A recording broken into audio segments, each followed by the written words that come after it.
Welcome to S.M.A.R.T, the world's largest provider of ignition interlock devices. With over 1,200 service centers nationwide and a strong presence in 17 different countries, S.M.A.R.T is setting the standard in alcohol monitoring technology. We offer extremely competitive pricing, do not require long-term contracts, and utilize the most advanced alcohol fuel cell technology available in the industry today. In this training video, we will discuss and demonstrate the use of our state-of-the-art SSI-20 Ignition Interlock Device. So let's get started. The first step in activating the SSI-20 Ignition Interlock Device is to turn the vehicle's key to the on position. Once the key is turned to the on position, the device will display the word blow, and the interlock device will provide an audible tone. This indicates that the device is ready for a breath sample. Prior to any breath test, it is required that you rinse your mouth with water. Now, take a deep breath and blow continuously until you hear a tone signaling the end of the test. This test takes approximately 4 seconds to complete. When taking a test, the interlock device requires you to have your lips sealed around the entire mouthpiece and as close to the base of the mouthpiece as possible to minimize aborts and ensure a successful test.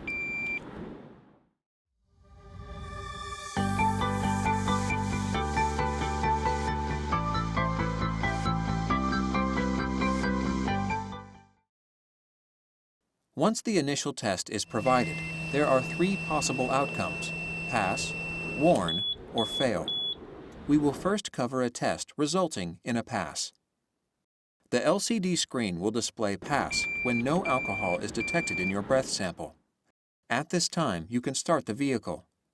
Once the vehicle is started, the LCD screen will display Smart Start until prompted for another breath test. The second possible outcome is a warn. A warn result indicates that alcohol was detected in your breath sample, but below your state's fail level. Smart Start recommends that you wait 30 minutes prior to retesting. However, a warn will still allow you to start your vehicle. It is possible you may fail subsequent tests if you decide to drive following a warn result. The third possible outcome is a fail. A fail result indicates that alcohol was detected at or above your state's specific fail level. The vehicle's ignition system will not allow you to start your vehicle. Many states have special requirements following a failed breath test. Your service center representative can provide you with general information about the Ignition Interlock program. For more specific information, please contact your monitoring authority. Once on the road, the Ignition Interlock Device will randomly prompt you to perform a random retest. When the unit prompts for this test, the LCD screen will display the word blow and will also display the remaining time you have to safely pull over to the side of the road and complete a breath test. Missing or failing a rolling test or rolling retest could result in a violation.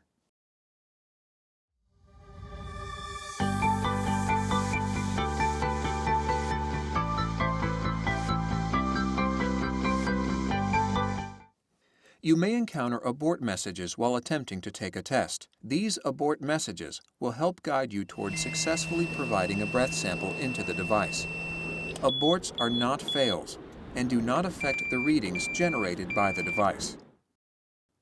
The interlock will display blow harder if your air pressure is not sufficient when providing a test. Make sure you maintain constant and consistent airflow, or increase the airflow pressure for the duration of the breath test to prevent this message from appearing. Once the device resets with the word blow, you may try again. If your device displays the abort message, mouth closer, this is an indication that your lips are not completely sealed around the mouthpiece, or close enough to the base of the mouthpiece. Once the device resets with the word blow, you may try again.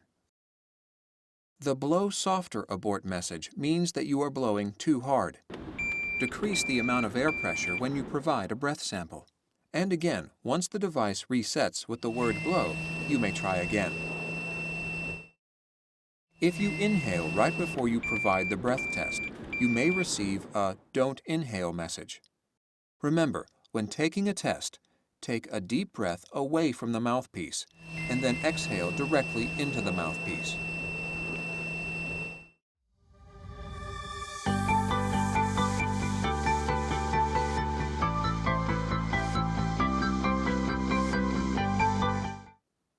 In accordance with state or court requirements, the device will record and log when violations occur.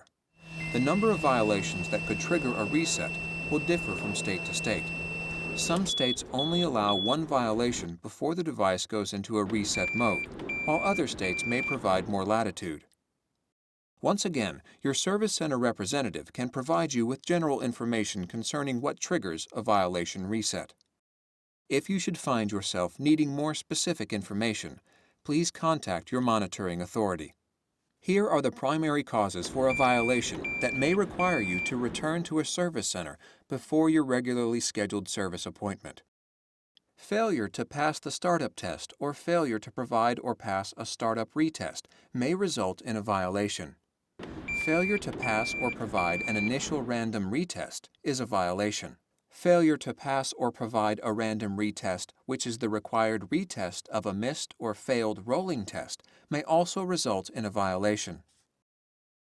Violations are also any attempts to tamper, circumvent, bypass, or disable the interlock device, meaning any unauthorized efforts to start the vehicle without providing an initial startup test. Tampering, circumventing, bypassing, or disabling of the ignition interlock device will result in a violation. This may occur by disconnecting the handheld unit while the ignition is on, or by tampering with the wiring to the device. In each case, the device will make a record of the event and will be reported to the monitoring authority.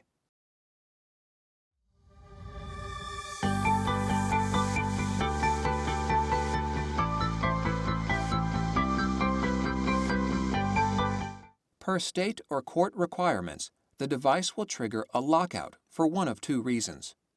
All of the allowable violations have occurred, or you have failed to service the device prior to the grace period expiring. The grace period is the amount of time allotted to you before the device enters into a lockout mode. The grace period leading up to the permanent lockout will differ from state to state, but is typically 48 to 72 hours.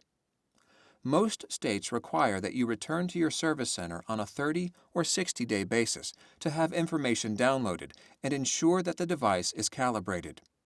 In the event you do not return for service within the specified time period, the unit will display Service Lock, with the hours and minutes remaining to permanent lockout. If you do not return for service within the stated grace period, the device will lock out permanently, and you will not be permitted to perform any tests until the device has been returned for service.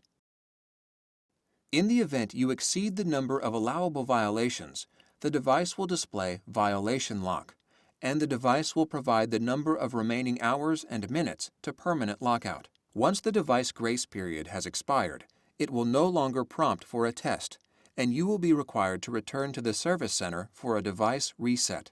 In most states, S.M.A.R.T offers a remote unlocking feature that can temporarily unlock the device from a permanent lockout state for up to 6 hours. The unlock code does not disable any of the functionality of the device, but still requires successful passing of all tests. This service is provided as an alternative to the towing of your vehicle. This one-time code is provided as a convenience to our customers. Again, in these cases, it is necessary for you to bring your device to a service center within that 6-hour window to avoid vehicle towing at owner's expense. And now you're on your way. If you still have questions concerning your interlock device, visit us at www.smartstartinc.com to view our training videos, or call us at 1-800-880-3394 to speak with a live representative day or night. Thanks for watching and choosing Smart Start for your ignition interlock needs.